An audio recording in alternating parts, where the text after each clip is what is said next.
আপু শুরু করুন প্লিজ।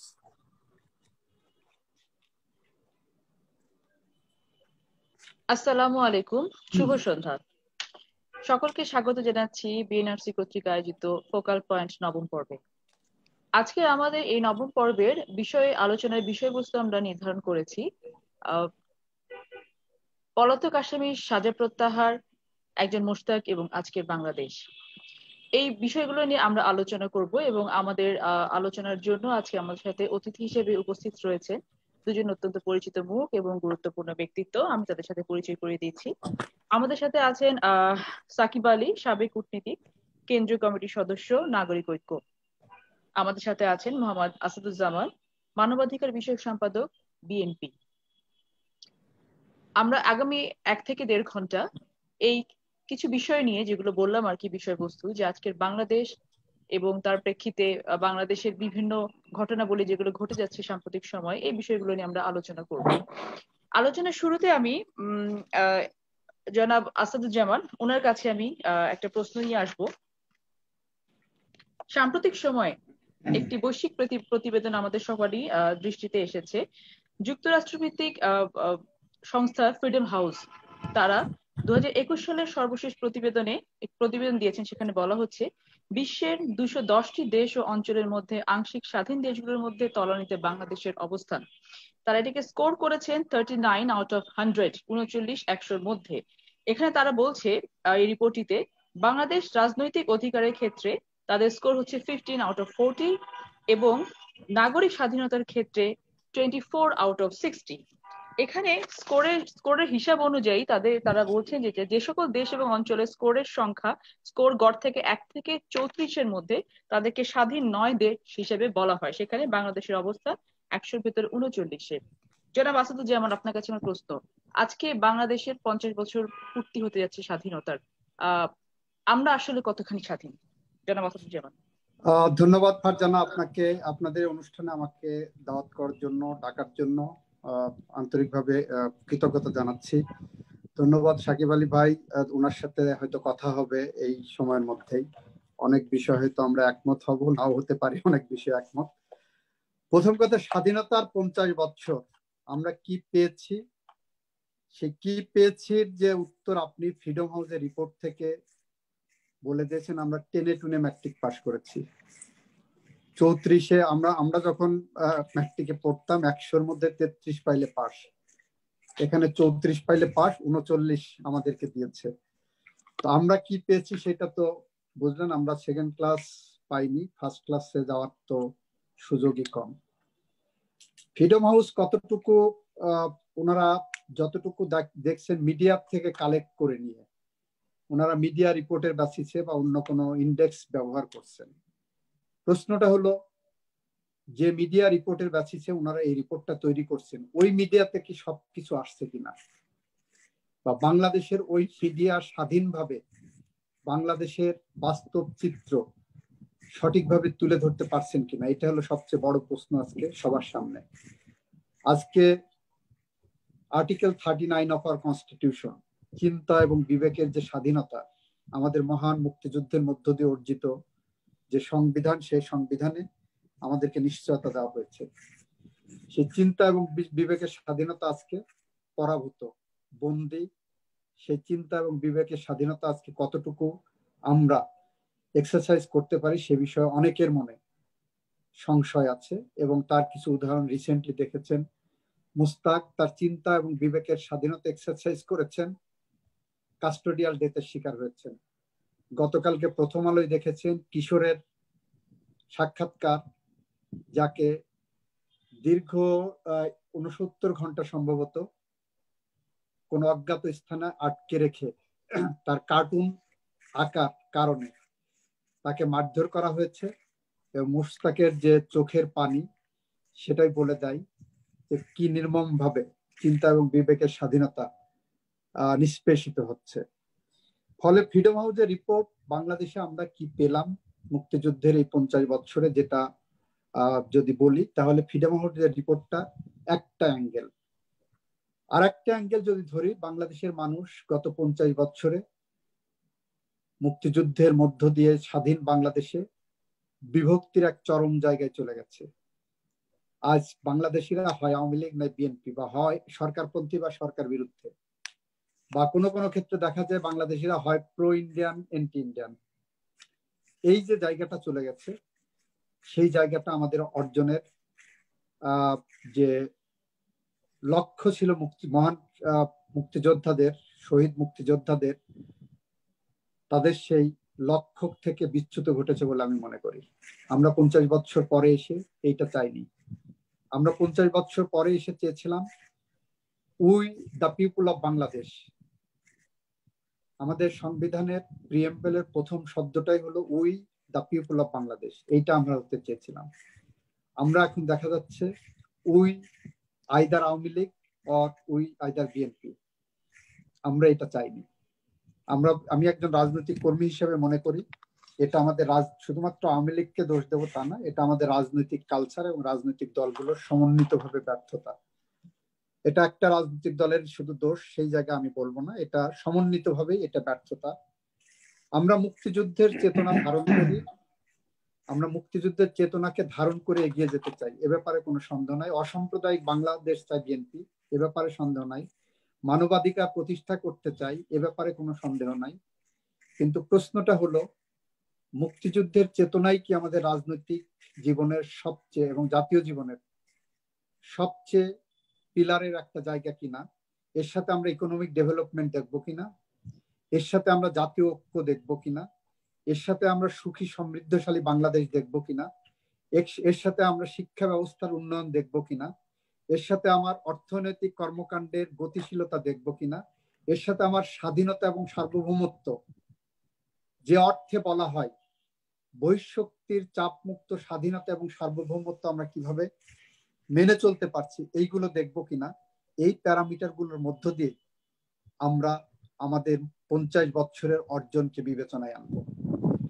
মুক্তিযুদ্ধের চেতনা বা মুক্তিযুদ্ধ আমাদের বাংলাদেশের মানুষের জীবনের অবিচ্ছেদ্য অংশ, এটা কেউ অস্বীকার করতে পারবে না।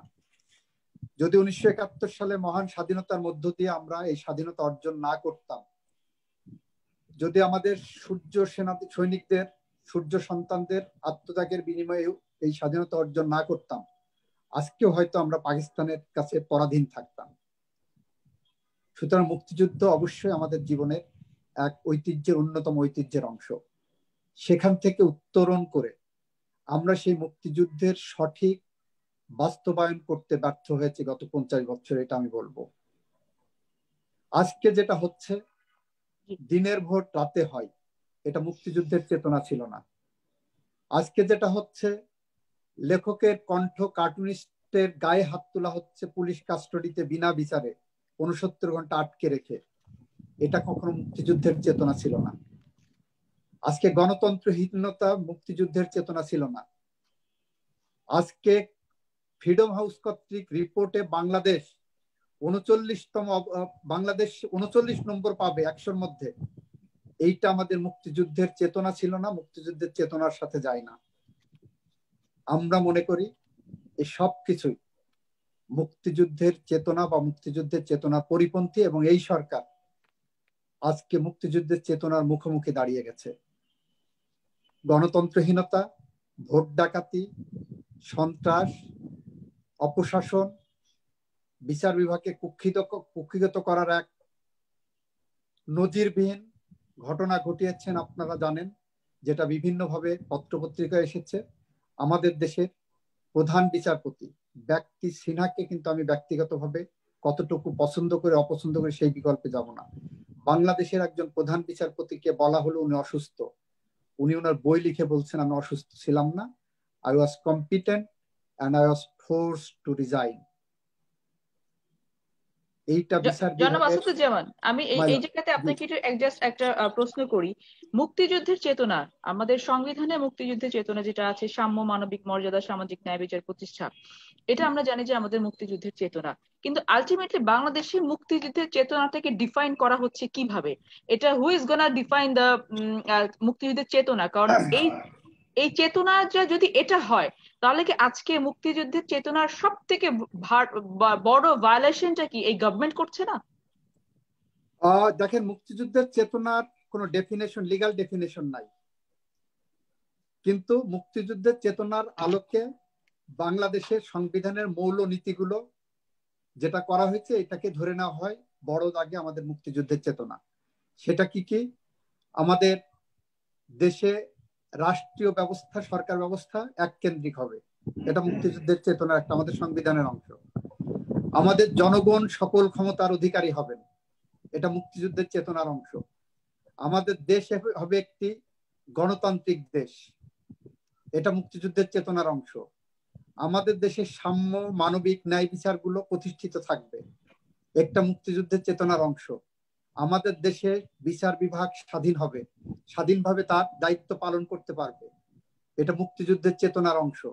এখানে বৈষম্য থাকবে না, এখানে নারীর উন্নয়ন হবে, এখানে সংখ্যালঘু পিছিয়ে পড়া মানুষের উন্নয়ন হবে, সবকিছু মুক্তিযুদ্ধের চেতনার অংশ।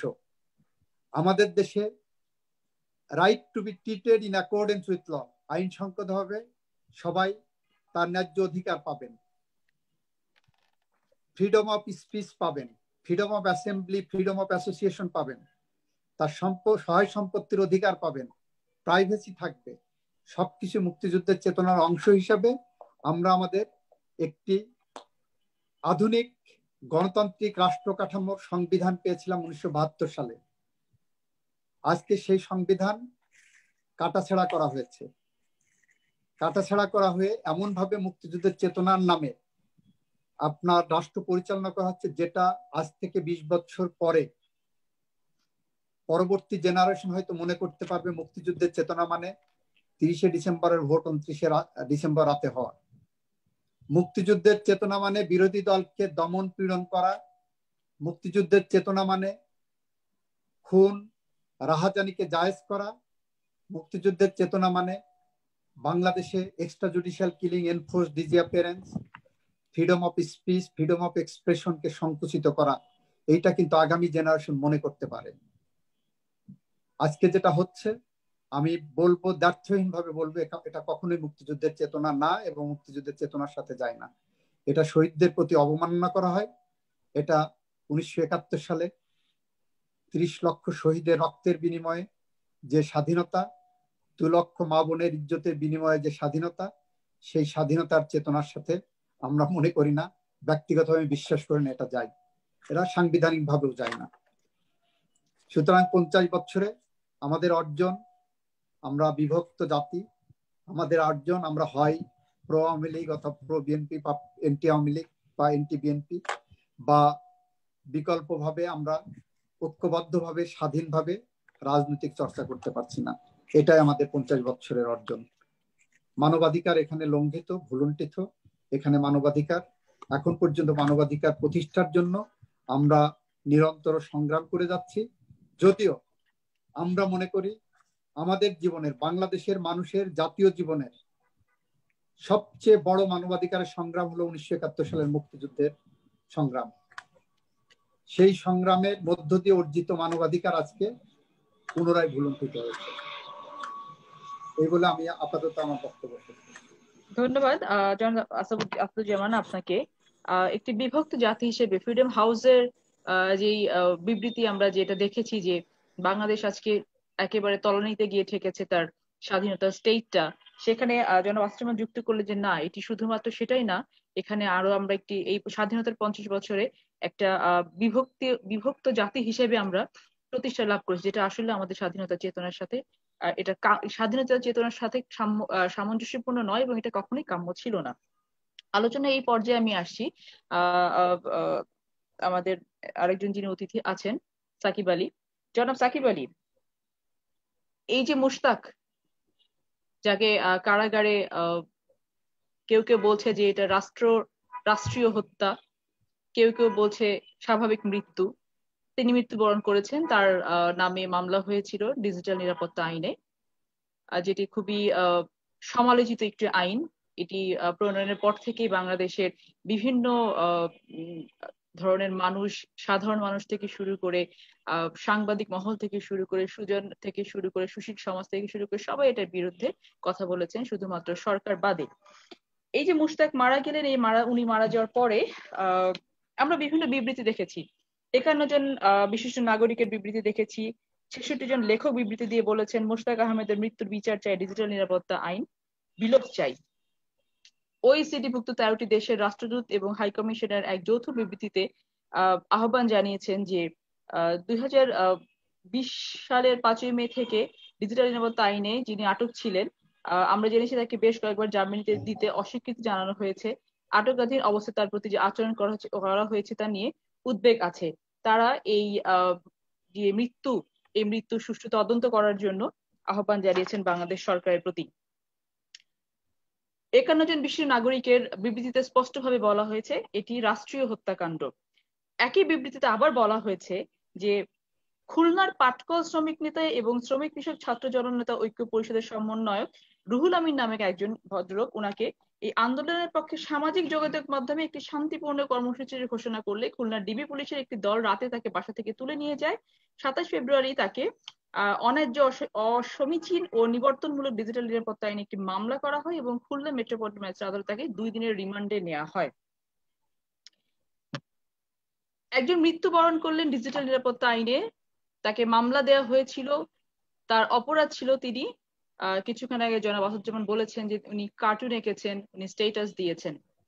তো একটি স্বাধীন দেশে কার্টুন আঁকার জন্য যদি কারো নামে মামলা হয় এবং বিচার শুরু হওয়ার আগে তাকে 9 মাস কারাদণ্ডে তাকে হাজতবাস করতে হয় এবং যে কোনো কারণে তার মৃত্যু হয়, আপনার কি মনে হয় এর দায় কার? তার যদি স্বাভাবিক মৃত্যু হয়ে থাকে, তাকে যখন ধরে নিয়ে যাওয়া হয়, উনি তো সুস্থ ছিলেন, আমরা দেখেছি বিভিন্ন পত্রপত্রিকা থেকে তিনি সুস্থ অবস্থায় কারাগারে গেছেন এবং তিনি বেরিয়েছেন, তাকে 6 বার তার জামিন সেখান থেকে নাকচ করা হয়েছে এবং তিনি বেরিয়েছেন, তার মৃতদেহ ওখান থেকে বেরিয়েছে। আপনার কি মনে হয় এটা কি রাষ্ট্রীয় হত্যাকাণ্ড নাকি এটা কি স্বাভাবিক মৃত্যু?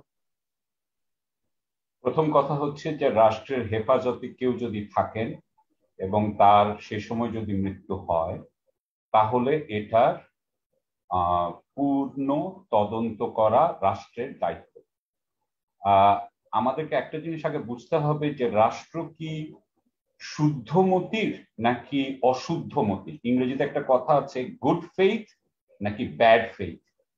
আমি মনে করি আমাদের গত 50 বছরের বেশিরভাগ সরকারই খুবই ব্যাড ফেইথ নিয়ে কাজ করেন। সুতরাং তাদের কথাবার্তা আমরা এবং জনগণ আসলে এর উপরে খুব একটা গুরুত্ব দিতে পারি না। আমাদের এখানে তথ্য নিরাপত্তা আইন অবশ্যই প্রথম কথা হচ্ছে এটা হচ্ছে বাক স্বাধীনতা হরণকারী। দ্বিতীয় কথা হচ্ছে যে এতদিন পর্যন্ত বিচারের ব্যাপারে একটা কথা আছে, সেটা হচ্ছে পুলিশ কখনো আপনাকে বিচারিক সিদ্ধান্ত ছাড়া আপনাকে শাস্তিমূলক কোনো জায়গায় নিতে পারে না। বিদেশে আপনি দেখবেন যে সেখানে ইউকেতে যেমন ধরেন যে 24 ঘন্টার মধ্যে আপনাকে অভিযোগ স্থাপন মানে অভিযোগ দিতে হবে অথবা আপনি তাকে ছেড়ে দিবেন যদি কাউকে সন্দেহ করে থাকেন, এনে আটকে থাকেন। সুতরাং আমাদের এখানে ওকে 9 মাস ধরে আটকে রাখা হলো এবং 9 মাস ধরে আটকে রাখা হলো কোনো অভিযোগ ছাড়া, বা অভিযোগটা এসেছিল শেষের দিকে। সেটা হচ্ছে একটা বিরাট বেআইনি কাজ। এটা হচ্ছে রাষ্ট্রীয়ভাবে আপনি তাকে বিচার না করেই তাকে আপনি আটকে রাখবেন এবং এটা অন্যায়, নৈবর্তনমূলক, এটা নিপীড়নমূলক একটা প্রথম কথা হচ্ছে এটা। দ্বিতীয় কথা হচ্ছে যে আপনি কাকে জামিন দিবেন এই ব্যাপারে কিন্তু পৃথিবীতে স্পষ্ট করে কিছু আপনার কমন ল, আমরা যে ব্রিটিশ আইন দ্বারা পরিচালিত হই, সেখানে বলা আছে যে জামিন কে পাবে? যে পালাতে চাচ্ছে তাকে জামিন দেওয়া উচিত না, যে পালিয়ে যেতে পারে তাকে জামিন দেওয়া উচিত না। অর্থাৎ সে বিচার থেকে সে নিজেকে সে পালিয়ে এটা যদি অ্যাভয়েড করতে পারে সেই জন্য তাকে আমরা জামিন দিতে পারি না, কিন্তু যে পালাবে না তার জামিন দেওয়ার ব্যাপারে কোনোই বাধা দেওয়া উচিত না। জনাব সাকিব আলী, ওনার তো সেকশন গুলো অফেন্সে ছিল নন বেইলেবল, তাহলে নন বেইলেবল অফেন্সে উনি কিভাবে জামিন পেতে পারেন? ওকে তো জামিন দেওয়া যায় না, আইনটাই তো এরকম করে করা হয়েছে।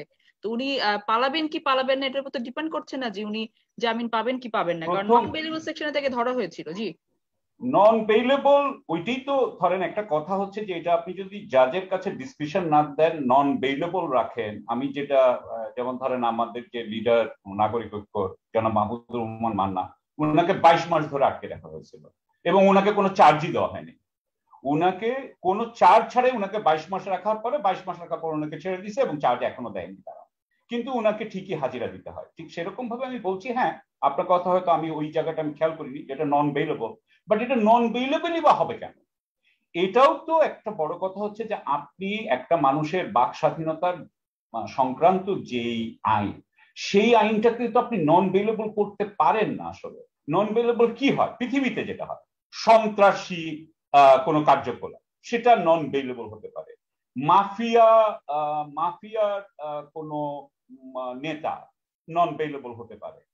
কিন্তু এইরকম সাধারণ যে বাক স্বাধীনতা সাথে সম্পর্কিত যে সমস্ত আইন, সেখানে তো নন বেইলেবল হওয়ার কোনো যুক্তি নাই, এবং এটা আমাদের দেশের সংবিধান অনুযায়ী এটা অসাংবিধানিক হওয়া উচিত ছিল, যেখানে আমাদের আদালতগুলো সবসময় তারা তাদের ভূমিকা রাখতে পারেনি, যথাযথ ভূমিকা। তো আমি মনে করি এটা প্রথম কথা হচ্ছে এটা একটা রাষ্ট্রীয় হত্যাকাণ্ড। এবং আমরা এরপরেও আরেকটা জিনিস, যে কিশোরের মুখে আমরা শুনেছি যে মুশতাকের উপরে অত্যাচার করা হয়েছে, এইটার তদন্ত দরকার। এটা তো আমাদেরকে প্রথমেই আমাদেরকে জানিয়ে দিচ্ছে যে এখানে আরো অনেক কিছু ঘটেছিল। দ্বিতীয় আমি আরো একটা জিনিস জনাব সাকিব আলী, কিন্তু তদন্ত তো হয়েছে, তদন্ত কমিটি গঠিত হয়েছে। সরি আমি আপনাকে ইন্টারাপ্ট করছি, একটু জাস্ট ধরিয়ে দেওয়ার জন্য। তদন্ত কমিটি গঠিত হয়েছে, তারা রিপোর্ট দিয়েছে, স্বাভাবিক মৃত্যু ছিল, সেগুলো স্বরাষ্ট্র মন্ত্রণালয়ে গেছে, স্বরাষ্ট্রমন্ত্রী বিবৃতি দিয়েছেন যে তার স্বাভাবিক মৃত্যু হয়েছে, পোস্টমর্টেম রিপোর্টে সে ধরনের কিছু এসেছে। তো তদন্ত তো হয়েছে জনাব সাকিব আলী। আমি এই তদন্তগুলো 2 দিনে যেই তদন্ত হয়েছে, আমার এই তদন্তের উপরে আমি অত্যন্ত দুঃখিত, আমার কোনো আস্থা নেই। দ্বিতীয় কথা হচ্ছে আমাদের এখানে অটোপসি বা সুরতহাল কিভাবে হয়, কত রকম ভাবে হয়, সেটা সম্পর্কে কোনো ব্যাখ্যা আমি কোনো খবরের কাগজে পাইনি। সুতরাং আমি বিদেশের ক্রাইম স্টোরি দেখে যেটুকু বুঝি, যেমন কথা বলছি আপনাকে, আর্সেনিক পয়জন অনেক সময় আপনি যদি না জানেন যেটা আর্সেনিক পয়জনে তাকে মারা হয়েছে, তাহলে কিন্তু আপনি ঠিকমতো প্রিকশন নেবেন না এবং আপনার অটোপসিতে ধরাও পড়বে না। সুতরাং অটোপসি যে ঠিক মতো হয়েছে, আমি তো সেই ব্যাপারে আমি এখনো সন্দিহান। সুতরাং আমাকে আপনি যদি বলেন যে 2 জন ম্যাজিস্ট্রেট, 2 জন আমি বলবো যে অত উচ্চ পদস্থ কর্মকর্তা নয়, তারা যেই তদন্ত করেছেন এবং সেই তদন্তে তারা যদি সরকারের বিপক্ষে লিখেন, তাহলে তাদের পোস্টিং হয়ে যেতে পারে খাগড়াছড়িতে বা যে কোনো জায়গায়। আমি এই ম্যাজিস্ট্রেটদের উপরে আমার বিশ্বাস, এবং স্বরাষ্ট্রমন্ত্রীর উপরেও আমি আমার বিশ্বাস রাখতে পারছি। ধন্যবাদ জনাব সাকিব আলী। আমি জনাব সাকিব আলীর এই কথার সূত্র ধরে জনাব আসাদুজ্জামান আপনার কাছে আসবো।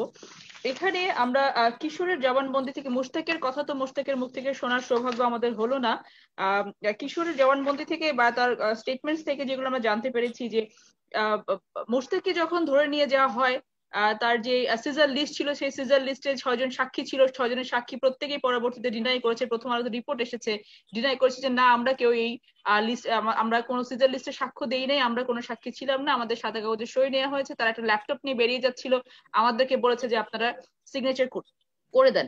এরকম একটা আইন, ডিজিটাল সিকিউরিটি অ্যাক্ট 2018, মামলা হচ্ছে ডিজিটাল আইনে, সাক্ষী হচ্ছে দারোয়ান। তো এই বিষয়গুলোকে আসলে আপনারা কিভাবে দেখছেন? এগুলোকে কি, আইন কি এত সোজা একটা নাগরিককে সুরক্ষা দান করার কথা হলো ফারজানা, আপনাকে বলি, আকাশের যত তারা আইনের তত ধারা। জি জি, এটা তো আপনি জানেন আইনজীবী হিসাবে। জি, ডিজিটাল নিরাপত্তা আইনের যে কয়টা ধারা আছে তার একমাত্র 32 ধারায় 14 বছরের সর্বোচ্চ জেল, আর অন্যগুলোতে 5 বছর, 7 বছর, 10 বছর পর্যন্ত জেল। আর ডিজিটাল নিরাপত্তা আইন একটা নিবর্তনমূলক আইন, এ ব্যাপারে কোনো সন্দেহ নাই, সন্দেহের কোনো অবকাশ আমার কাছে নাই। আপনাদের একটা জিনিস চিন্তা করতে হবে, 2018 সালে ডিজিটাল নিরাপত্তা আইন যখন প্রণয়ন করা হয়, তার 61 ধারাতে তার পূর্ববর্তী একই ধাপের আইন, যেটা আমরাই করেছিলাম, আমি মনে করি বিএনপি করলে যে ভালো কিছু এটা হয়েছে সেটা আমি ডিপেন্ড করছি না, আমাদের সময় ভুল হয়েছিল, সেটা হলো আইসিটি অ্যাক্ট 2006।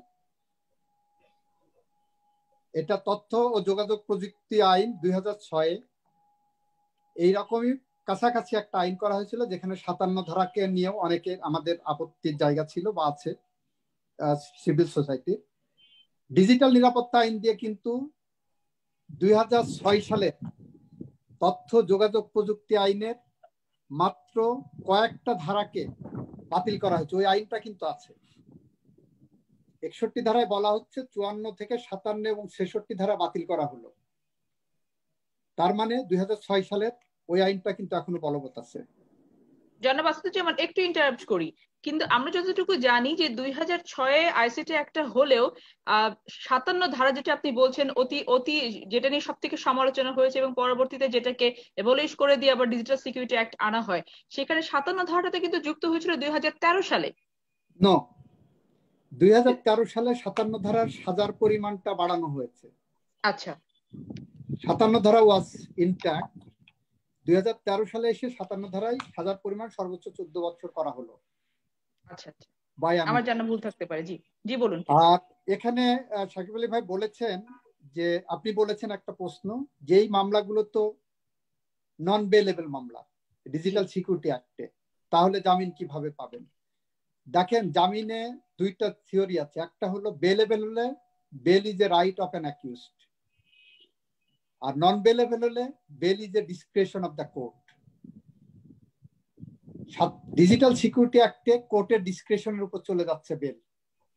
যদি কোর্টের ডিসক্রিপশনের উপরে যায় তাহলে কোর্ট বেল গ্রান্টিং এর ক্ষেত্রে যে জিনিসগুলো জেনারেলি দেখে, যেটা উনি বলেছেন, এই আসামি জামিনে যে সাক্ষীকে প্রভাবান্বিত করার চেষ্টা করতে পারে কিনা, এই আসামি জামিনে যে পলাতক হতে হওয়ার সম্ভাবনা আছে কিনা, এই আসামি জামিনে যে সেখানে ন্যায় বিচার প্রক্রিয়াকে বাধাগ্রস্ত করতে পারে কিনা,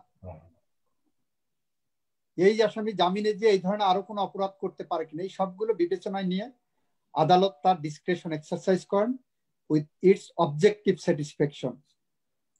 কিন্তু ডিজিটাল নিরাপত্তা আইনের ক্ষেত্রে অত্যন্ত দুঃখের সাথে আমরা লক্ষ্য করছি আমাদের দেশের আদালতগুলো ওনারা কিন্তু অবজেক্টিভ স্যাটিসফ্যাকশনে অ্যাপ্লাই করছে না জামিনের ক্ষেত্রে। যেমন আমরা দেখেছি কাজলের মামলায়, কাজলকে 1 বছর, ওনাকে দীর্ঘদিন বিনা বিচারে কোথায় চোখ বেঁধে রাখা হয়েছিল, রাতের আধারে, তারপর ভোরবেলা এনে ওনাকে হাজির করা হলো। ডিজিটাল নিরাপত্তা আইনে ওনাকে জামিন দিতেও অনেক সময় লেগে গেল। আমরা জুডিশিয়াল ব্যুরোক্রেসির মধ্যে পড়ে গিয়েছিলাম। আমি মনে করি আমাদের মহামান্য সুপ্রিম কোর্ট, বিশেষ করে যে সুপ্রিম কোর্ট, যে বিজ্ঞ আদালত, আমাদের সংবিধানের অভিভাবক হিসাবে গণ্য হয় আইনগতভাবে, এই দিকটা ওনাদের খুব তীক্ষ্ণভাবে পর্যবেক্ষণ এবং পর্যালোচনা আনা উচিত, যে একটা কালো আইন, একটা আইন কিভাবে প্রয়োগ হচ্ছে এবং সেই প্রয়োগের মধ্য দিয়ে নাগরিক সমাজ কিভাবে নিষ্পেষিত হচ্ছে, সেখানে ওনাদের অবজেক্টিভ স্যাটিসফ্যাকশনের বেসিসে একটা গাইডলাইন দেওয়া উচিত। দ্বিতীয়ত হলো, মুস্তাক কিংবা কিশোর কিংবা কাজল কিংবা ডিজিটাল নিরাপত্তা আইনে যারাই গ্রেপ্তার হয়েছে, তাদের জামিন দেওয়ার জন্য যতগুলো উপাদান থাকা প্রয়োজন, আমি ব্যক্তিগতভাবে একজন আইন পেশার মানুষ হিসেবে মনে করি প্রত্যেকটা উপাদান বিদ্যমান। তারপরেও আইরনি হলো ওনারা জামিন পাননি। কিশোরের মুখ দেখে দেখলাম, কিশোরের মুখ গোটা বাংলাদেশ, কিশোরের কান্না গোটা বাংলাদেশের মানুষের কান্না হিসেবে গতকাল প্রথম আলো পত্রিকার প্রথম পাতায় আবির্ভূত হয়েছে। কিশোরকে দেখে আমার একবারও মনে হয়নি কিশোর পালিয়ে যাবে জামিন পেলে। আমার একবারও মনে হয়নি কিশোর বিচার প্রক্রিয়াকে প্রভাবান্বিত করার মতো যথেষ্ট ক্ষমতাবান ব্যক্তি। আমার একবারও মনে হয়নি কিশোরের অপরাধ জামিন না পাওয়ার মতো অপরাধ। কিন্তু ভাগ্যের নির্মম পরিহাস, কিশোরকে 9 মাস কারাগারে আটক থাকতে হয়েছে। 167 ধারা ফৌজদারি কার্যবিধি বলা আছে যে যদি 120 দিনের মধ্যে চার্জশিট দাখিল করা সম্ভবপর না হয়, তখন জামিন জোর করে বিবেচনার যোগ্য আসে আর কি। আমরা যেটা বলি হয়েছি যে গুড গ্রাউন্ড অলসো। তো এদের ক্ষেত্রে সেটাও আমাদের বিজ্ঞ আদালত এক্সারসাইজ করতে ব্যর্থ হয়েছেন অবজেক্টিভলি, আমি বলবো। এই জায়গাটা আমাদের মাননীয় সুপ্রিম কোর্ট আরো বেশি অ্যাটেনশন দেবেন বলে আমি বিশ্বাস করি। মুস্তাকের মামলাটা আপনারা বলেছেন পোস্টমর্টেম সরকারি তদন্ত হয়েছে। এই তদন্তগুলো এখন বাংলাদেশি ইনস্টিটিউশনগুলো একের পর এক পেরিল অবস্থায় আছে। আমার দেশের প্রতিষ্ঠানগুলো, গণতান্ত্রিক প্রতিষ্ঠানগুলো, বিচার বিভাগগুলো নৈরাজ্যবাদী সরকারের কাছে আমাদের এই প্রতিষ্ঠানগুলো স্বাধীনভাবে কাজ করতে পারছে না। ফলে যারা তদন্ত করছেন তারা সরকারের অংশ। যারা তদন্ত করছেন তারা ইন্ডিপেন্ডেন্টলি, যদি কালকে ধরেন দিত যে কিশোরের এইটা ঘটেছে, সেই রিপোর্টটা নেওয়ার পরে সরকারের মধ্যে যে ভিত নড়ে যেত, এটা তো কখনোই হবে না। আমি সত্য মিথ্যার জায়গায় যাচ্ছি না। ফলে এই রিপোর্ট নিয়ে জনমনে যথেষ্ট সন্দেহের উদ্রেক হয়েছে, যথেষ্ট সন্দেহের কারণ আছে।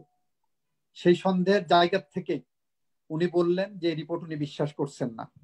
ওনার মতো আমার মতো অনেকেই হয়তো এটা বলবেন। তাহলে জনাব আসাদুজ্জামান, ইন্টারন্যাশনাল কমিউনিটি যেটা গভর্নমেন্টকে বলছে আপনারা তদন্ত করুন, সুষ্ঠু তদন্ত করুন, একটা প্রোটেকশনের দিকে চলে যান, তাহলে এই যে এই তদন্ত আলটিমেটলি তো এই এজেন্সি গুলোই করবে, স্টেট এজেন্সি গুলোই করবে। তাহলে এখান থেকে আমাদের, তাহলে আমরা তো এটাই পাবো আবার, এই যে অবিশ্বাসটা, যে অবিশ্বাসটা জন্মে গেছে এই এজেন্সি গুলোর উপর, যে তারা আমাদেরকে সঠিক তথ্য দেবে না, সঠিক রিপোর্ট দেবে না, তাহলে আমাদের উত্তরের উপায়টা কি এখানে? এখানে উত্তরের অনেকগুলো উপায় আছে। এক, আমি বিশ্বাস করি সরকারে এখনো স্বাধীন চেতা কিছু মানুষ আছেন, যারা এটাকে সত্য নিরঙ্কুশ ভাবে বের করে আনতে পারবেন। দুই, কিশোরের ইস্যুটা এমন একটা ইস্যু, মুস্তাকের ইস্যুটা এমন একটা ইস্যু হয়ে দাঁড়িয়েছে যেটা বাংলাদেশের সীমানা পেরিয়ে মানবাধিকারের আন্তর্জাতিক পরিমণ্ডলে এইটা পদার্পণ করেছে। এই ইস্যুটা আন্তর্জাতিকভাবে মুস্তাকের মৃত্যুটাকে বাংলাদেশের মানবাধিকার লঙ্ঘনের আন্তর্জাতিক রূপ পেয়েছে। সুতরাং জাতিসংঘের মানবাধিকার টিম দিয়ে এটা তদন্ত করানো যেতে পারে। এটা সুষ্ঠু বিচার বিভাগীয় তদন্ত হতে পারে। এটা প্রয়োজন হলো সরকারের সদিচ্ছার। সরকার বিষয়টাকে কিভাবে দেখছেন সেটা এটার উপর নির্ভর করবে। নট দ্যাট যে কাকে দিয়ে করালেন, সরকার কতটুকু সদিচ্ছা নিয়ে এটা করছেন সেটা হলো সবচেয়ে গুরুত্বপূর্ণ এখানে বিষয় হিসেবে আবির্ভূত হচ্ছে। আর একটা হলো মুস্তাকের মৃত্যুটা কাস্টোডিয়াল ডেথ। দেখেন কয়েকটা আমাদের এখানে জুডিশিয়াল প্রিসিডেন্স আছে। অর্ডিনারি একটা মার্ডার কেসে বাদীকে প্রমাণ করতে হয় আসামি খুন করেছে, কিন্তু যখন ওয়াইফ মারা যায় হাজবেন্ডের বাসায় থেকে, তখন কিন্তু burden of proof is shifted. তখন হাজবেন্ডকে প্রমাণ করতে হয় যে আমি মারি নাই। সিমিলারলি কাস্টোডিয়াল ডেথ যখন একটা হয়, পরিবারের পক্ষ থেকে যখন অভিযোগ আসে যে আমার সন্তানকে, আমার হাজবেন্ডকে, আমার ভাইকে কাস্টোডিয়াল ডেথ ঘটানো হয়েছে, এইটার সাথে সাথে একটা কগনাইজেবল অফেন্স হয়। রাষ্ট্রীয়ভাবে সাথে সাথে এটার কগনাইজেন্স নিয়ে এইটার প্রসিডিং ইনিশিয়েট করার আইনগত বাধ্যবাধকতা থাকে। একই সাথে ওই যাদের কাস্টডিতে ছিল তাদেরকে প্রমাণ করতে হয় আমরা মারি নাই। আমার দেশের আইন থাকলেও এর কোন এক্সারসাইজ দেশে নাই। জনাব আসাদুজ্জামান, আপনি তো যেটা বলছেন, কিন্তু আমাদের সরকার প্রধান তো নিজেই বলেছেন প্রেস কনফারেন্সে যে এটা একটা স্বাভাবিক মৃত্যু ছিল, এটা তো রাষ্ট্রীয় হত্যা বলে তারা স্বীকার করছেন না। তাহলে আপনি কিভাবে বলতে চাচ্ছেন যে সরকারের সদিচ্ছা থাকবে এখানে? এইটার আইনগত ব্যাখ্যা হলো সরকার প্রধান এটা এইভাবে বলতে পারেন না। সরকার প্রধানকে যদি বলতে হয় তাহলে সরকার প্রধানকে এটার ব্যাপারে একটা অর্ডিনারি ক্রিমিনাল কেস রেকর্ড করানোর নির্দেশ দেওয়া উচিত ছিল। সেটা তদন্ত হবে, সেটা তদন্ত করে সঠিক বিচারিক প্রক্রিয়ায় যে উনি তখন বলবেন যে না এই ধরনের কোনো ঘটনা ঘটেনি। তা না হলে প্রথমে যদি সরকার প্রধান এটা দায়িত্ব নিয়ে নেন যে এটা ঘটেনি, তারপরে বাংলাদেশের কোনো পুলিশ, কোন ইনভেস্টিগেশন অথরিটি কেউই বলতে পারবে না এই ঘটনা ঘটেছে। এটা হলো আমাদের নির্মম সত্য। ধন্যবাদ জনাব আসাদুজ্জামান। আমি আসছি জনাব সাকিব আলী আপনার কাছে। আপনি শুনছিলেন এতক্ষণ যে আসলে সরকারের সদিচ্ছা থাকলে অনেক কিছুই সম্ভব। এটা যেমন সত্য, তেমনি সরকারের সদিচ্ছা থাকলে অনেক অসম্ভবকেও সরকার সম্ভব করে দিতে পারে। খুব সাম্প্রতিক সময় ঘটে যাওয়া বেশ কিছু ঘটনা, যেটা আল জাজিরার একটা প্রতিবেদনের প্রেক্ষিতে আমরা দেখেছি যে বাংলাদেশের একটি একটি একটি মাফিয়া চক্রের একটা প্রতিবেদন তুলে ধরার চেষ্টা করা হয়েছে, যেটাকে এক পক্ষ বলছে এটা বিভ্রান্তিকর, সম্পূর্ণ এটা অপপ্রচার, আরেক পক্ষ বলছে বিভিন্ন ধরনের আলোচনা সমালোচনা আছে। সেখান থেকে আমরা জানতে পেরেছি, পরবর্তীতে জানলাম যে আমাদের দেশে আসলে যারা কনভিক্টেড আসামি তারাও আইনের কাছে নিজেকে সোপর্দ না করে তারা সেই কনভিকশন থেকে অব্যাহতি পেয়ে যেতে পারে। এরকম ঘটনা যেমন ঘটছে, সেরকম খুব রিসেন্টলি যেমন আমাদের সংসদ সদস্য হাজী সেলিমের পুত্র ইরফান সেলিম, সে তাকে অস্ত্র মামলা এবং মাদক মামলা, আমি আমি অবভিয়াসলি শিওর যে আপনি এটা জানেন যে অস্ত্র মামলা এবং মাদক মামলা দুটো থেকে তাকে অব্যাহতি দিয়ে দেওয়া হয়েছে। আমার কোয়েশ্চেন হচ্ছে এখানে যে এই মামলাটি করেছিল র্যাব যখন র্যাবের সম্ভবত ভদ্রলোকের নাম র্যাবের মিডিয়া উইং এর পরিচালক লেফটেন্যান্ট কর্নেল সারোয়ার বিন কাশেম, তিনি বলেছিলেন যে অভিযানটি সম্পূর্ণ প্রভাবমুক্ত এবং নিরপেক্ষভাবে পরিচালনা করা হয়, তারপর তারা মামলাটি করে। কিন্তু পরবর্তীতে যখন চার্জশিট থেকে তার নাম বাদ দিয়ে দেওয়া হয়, তখন ডিএমপির অতিরিক্ত উপকমিশনার ইফতেখারুল ইসলাম দাবি করছেন পুলিশ স্বচ্ছ ও নিরপেক্ষভাবে তদন্ত করেছে, তদন্তে যা পাওয়া গেছে সেভাবেই প্রতিবেদন দেয়া হয়েছে। এখন র্যাব এবং পুলিশ কারা সত্য? এই যে সদিচ্ছার কথা বললেন জনাব আসাদুজ্জামান, যে এই দুটোই কিন্তু এখন আমরা বলতে পারি যে সরকারেরই তো মদতপুষ্ট যে দুটি একটা প্রতিষ্ঠানের দুটো উইং, র্যাব এবং পুলিশ, এখন তারা মুখোমুখি দাঁড়িয়ে গেছে। তো আসলে যে পরিস্থিতিটা এখন দাঁড়িয়েছে যে কেউ কারাগারে মৃত্যুবরণ করছে জন্য আরেকজন জামিন পাচ্ছেন, আমি প্যারালালি মোশতাক এবং কিশোরের কথা বলছি, আবার কেউ দণ্ডপ্রাপ্ত হয়েও তারা আইনের কাছে নিজেকে সোপর্দ না করে তারা রীতিমতো খালাস পেয়ে বিদেশে ব্যবসা প্রতিষ্ঠান পরিচালনা করছেন। তো আসলে এই বিষয়গুলোকে কিভাবে দেখছেন আপনি? ফারজানা, এটা আমি অত্যন্ত দুঃখিত এই ব্যাপারে যে আমাকে একটু কঠোর হতে হবে এই ব্যাপারে। সেটা হচ্ছে যে আমি যেটা দেখছি সেটা হচ্ছে যে আমাদের দেশে যারা সন্ত্রাসী, গুন্ডা, যারা দুর্বৃত্ত, এরপর যারা সরকারের পার্টিকে নানাভাবে সহায়তা করে, তাদের জন্য তারা আইনের ঊর্ধ্বে। এবং আমাদের মধ্যে যারা মধ্যবিত্ত, যারা পড়ালেখা শিখেছিল, যারা আদর্শ মানে, যারা আদর্শের জন্য যুদ্ধ করে, আমরা হচ্ছি আইনের নিপীড়নের আমরা শিকার হব। এটাই হচ্ছে গিয়ে একেবারে সরলভাবে বলতে গেলে এই রাষ্ট্রটা একটি মাফিয়া রাষ্ট্র। এটা একটা মাফিয়া রাষ্ট্র। মাফিয়া রাষ্ট্র তার নিজের সহযোগীদেরকে ছেড়ে দেয় এবং তার বিরোধীদেরকে সে করে। আপনাকে আমি একটা মজার বলি, সেটা হচ্ছে যে আমি যেহেতু এই যুক্তরাষ্ট্রে আমার জীবনের প্রায় 10 বছর কাটিয়েছি দুইবারে, তো যুক্তরাষ্ট্রের একটা বিরাট প্রভাব আছে আমার উপরে। যুক্তরাষ্ট্রে একটা আইন আছে, নাম হচ্ছে RICO, racketeer influenced and corrupt organisation act, যেটা দিয়ে তারা মাফিয়া অর্গানাইজেশন গুলোকে ধরতো 70-এর পর থেকে করে। আপনি যদি ওই আইনটা দেখেন, ওখানে যা যা শর্ত দেওয়া আছে, প্রত্যেকটা শর্ত বর্তমান যে ক্ষমতাসীন দল আছে তাকে কিন্তু এই শর্তগুলোর অধীনে পড়বে। সুতরাং আমি মনে করি যে এটা একটা সংগঠিত অপরাধী চক্র। এটাকে সরকার বলে বা সদিচ্ছার কথা বলে আমার মনে হয় যে আমরা আসলে মানুষকে সঠিক চিত্রটা দিতে পারছি না।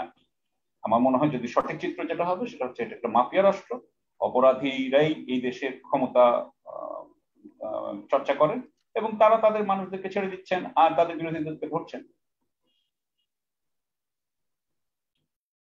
আমি জানি না আমার উত্তরটা আপনার কাছে কেমন মনে হলো। ঠিক আছে, আমি তাহলে আরেকটু স্পেসিফিক্যালি আমি জানতে চাই আপনার কাছে যে আপনি বলছেন যে মাফিয়া রাষ্ট্র, এটা সরকারের সদিচ্ছা বা সরকার চাইলেই যে এটাকে ঠিক করতে পারবে এরকম কোনো কিছু না, বা সরকার চাইলেই যে এই মুশতাকের মৃত্যুর সুষ্ঠু তদন্ত করে বের করে নিয়ে আসতে পারবে, এটা সদিচ্ছার উপর ডিপেন্ড করছে না। তাহলে কি আমরা ধরে নিতে পারি, বা আপনি যেটা বলতে চাচ্ছেন আমি যদি ঠিক বুঝে থাকি, যে আসলে এটা এখন সরকারের হাতের বাইরে চলে গেছে? বিষয়টা কি এরকম? হ্যাঁ, এটা সরকার বলতে তো আসলে যদি আমরা মনে করি যে একজন ব্যক্তি বা সবচেয়ে ক্ষমতাশালী ব্যক্তি, তাহলে অবশ্যই এটা একজন ক্ষমতাশালী ব্যক্তির হাত থেকে বাইরে চলে গেছে। এটা অনেক বড় ব্যাপার। এখানে বিশাল সংগঠনে বিশালভাবে সেখানকার যেটা কারেন্সি ছিল, এই সংগঠনটা চলেছেই দুর্নীতি করতে পারবো এবং দুর্নীতি করে পয়সা কামাতে পারবো। আমি যদি আপনাদেরকে সহায়তা করি, আপনাকে ক্ষমতায় থাকার জন্য সহায়তা করি, তাহলে আমার জন্য 7 গুণ মাপ। এইটা হচ্ছে কি এখানকার সিস্টেম। সেই জন্য আপনি দেখবেন যে কিছুদিন আগে যারা জুয়া খেলা নিয়ে কিছু মানুষ ধরা পড়েছিল, কনস্ট্রাকশনের আপনার নির্মাণ শিল্পে নানান ধরনের দুর্নীতির জন্য ধরা পড়েছিল, তারা কিন্তু দেখবেন যে হাসপাতালে বসে এয়ার কন্ডিশন রুমে তারা কিন্তু সুন্দরভাবে কাটিয়ে যাচ্ছে। তাদের কিন্তু আসলে বিচার করা যাবে না, আলটিমেটলি যাবে না, কারণ তারা আমাদের সরকারের এত এত দুর্বলতার খবর জানেন যে তাদেরকে কখনোই উনারা বিচার মানে আইনের সামনে নিতে পারবেন না। সুতরাং আমি যেটা মনে করি যে সেটা হচ্ছে যে আর যারা উল্টো দিকে, যারা কিছুই করেনি বা যাদের আসলে বিরোধী, যাদেরকে কোনো মতেই তাদের কাজকে অপরাধ বলে চিহ্নিত করা যায় না, বিবেচনা করা যায় না, সেটা আমরা একটা কালো আইন বানিয়ে সেখানে আমরা কি করছি, আমাদের বিরোধীদের স্বর বন্ধ করে দিচ্ছি, মুখ বন্ধ করে দিচ্ছি। তো এটা হচ্ছে কি যে অত্যাচার চালানোর জন্য, নিপীড়ন চালানোর জন্য এটা একটা আইন, যাতে অন্য কেউ এটা নিয়ে কথা বলতে না পারে। এবং মুশতাক কথা বলেছিল, মুশতাক কথা বলার জন্য মুশতাকের মৃত্যু হলো, কিশোর এঁকেছিল সেই জন্য কিশোরকেও 9 মাস জেল খাটতে হলো।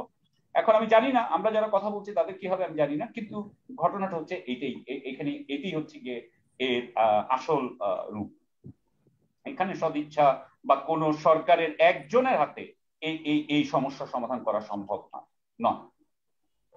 তার মানে আপনি বলতে চাচ্ছেন যে আসলে রাষ্ট্রীয় প্রতিষ্ঠানগুলোকে যেভাবে ইউজ এবং অ্যাবিউজ করা হয়েছে, এটা একটা কালচারে পরিণত হয়ে গেছে, এবং এটা এখন করতে করতে এমন হয়ে গেছে যে প্রতিটি প্রতিষ্ঠান নিজ দায়িত্ব এখন অন্যায়গুলো করছে। এখানে আসলে সরকারের সদিচ্ছার কোনো বিষয় এখানে আসছে না। ধন্যবাদ আপনাকে। আমি জনাব আসাদুজ্জামানের কাছে আরেকবার আসছি একটু ভিন্ন প্রসঙ্গ নিয়ে। ভিন্ন প্রসঙ্গ মানে এর ভেতরেই ডিজিটাল সিকিউরিটি অ্যাক্টের 21 ধারা, আমি জানি না আপনার কাছে বইটা আছে কিনা, আমি পড়ছি একটু। 21 ধারায় বলা আছে, মুক্তিযুদ্ধের চেতনা, জাতির পিতা, জাতীয় সঙ্গীত এবং এগুলো কোনো প্রকার প্রোপাগান্ডা বা প্রচারণার দণ্ড। 21 ধারা অনুযায়ী এই যদি এই মুক্তিযুদ্ধ বা মুক্তিযুদ্ধের চেতনার কোনো নিয়ে কোনো প্রপাগান্ডা হয়, প্রপাগান্ডা মানে মিথ্যা কথা হয়, অ্যাবিউজিভ কোনো কিছু হয়, তাহলে সেখানে আমার দণ্ড ধরা হয়েছে অনধিক 10 বছর, 1 কোটি টাকা জরিমানা অথবা উভয় দণ্ডে দণ্ডিত। যদি পুনঃ পুনঃ ঘটতে থাকে তাহলে যাবজ্জীবন কারাদণ্ড এবং 3 কোটি টাকা জরিমানা। আমার প্রশ্ন হচ্ছে, মুক্তিযুদ্ধের চেতনা বা মুক্তিযুদ্ধ, এই যে কিছুদিন আগে বিএনপির প্রতিষ্ঠাতা শহীদ প্রেসিডেন্ট জিয়াউর রহমানের খেতাব নিয়ে, তার খেতাব কেড়ে নেওয়া নিয়ে সরকারি বিভিন্ন মহলে বিভিন্ন সিনিয়র নেতৃবৃন্দ, বিভিন্ন মন্ত্রীরা বলছেন উনি মুক্তিযুদ্ধ করেন নাই, উনি এটা করেন নাই, সেটা করেন নাই, উনি কোনো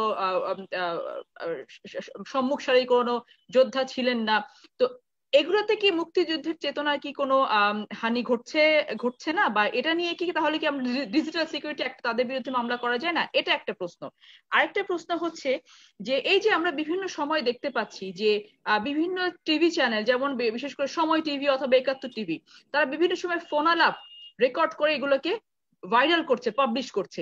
এগুলো কি ডিজিটাল সিকিউরিটি অ্যাক্টের আওতায় আসছে না? যদি এসে থাকে তাহলে কেন এগুলোর বিরুদ্ধে কোনো মামলা হচ্ছে না? জনাব আসাদুজ্জামান। প্রথম কথা হলো, আগেই বলেছি, আইন তার নিজস্ব গতিতে চলছে কিনা, এটা একটা আকাশের যত তারা আইনের তত ধারা। মুক্তিযুদ্ধের চেতনা কোনটা চেতনা কোনটা না, সেটা তো পিক অ্যান্ড চুজ করবেন প্রসিকিউশন টিম বা প্রসিকিউশন অথরিটি বা সরকার। শহীদ রাষ্ট্রপতি জিয়াউর রহমান সম্পর্কে বললে সেটা মুক্তিযুদ্ধের চেতনা লঙ্ঘন হচ্ছে, এটা ওনারা মনে করছেন না, এটা আমরা মনে করি।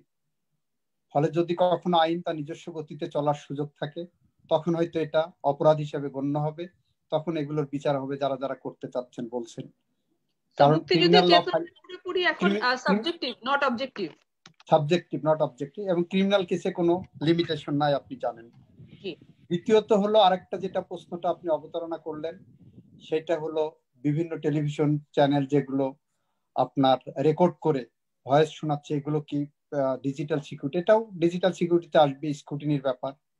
কিন্তু সেই স্ক্রুটিনিটা কারা করবেন? ওই আপনি বললেন যেটা সাবজেক্টিভ ওয়েতে, কোনটা নেবেন কোনটা নেবেন না, পিক অ্যান্ড চুজ হচ্ছে।